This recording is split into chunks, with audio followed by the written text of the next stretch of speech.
Ecco come disattivare il risparmio batteria sul tuo ACER Chromebook 713.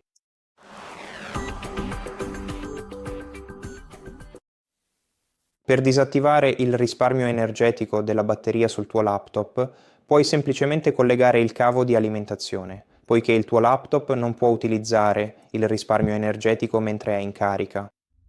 Oppure puoi anche andare nel centro di controllo nell'angolo in basso a destra, quindi selezionare